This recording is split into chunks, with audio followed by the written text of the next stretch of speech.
During interphase, the cell starts to grow and synthesize new DNA.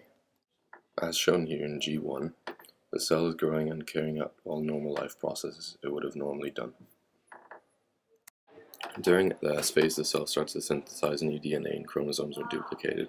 I should also mention that interphase takes place about 90% of the cell's life, meaning it is much longer compared to the actual cell division. During the G2, the cell is growing again and also duplicating its endoplasmic organelles in preparation for cell division. This is the part where the cancerous cells start to form, and when they are growing, they will reproduce. Here you can see those endoplasmic organelles being duplicated. And now it's done. During mitosis, the cell divides its chromosomes into two parts, which are pulled to opposite poles of the cell with spindle fibers.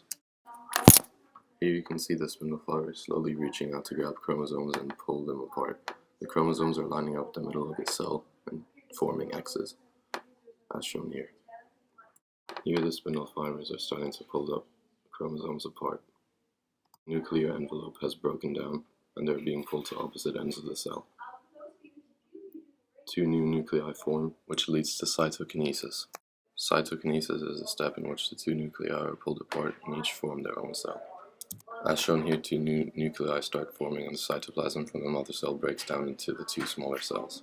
The cell division cycle is now done with two new cells with identical DNA as the cell they grew from.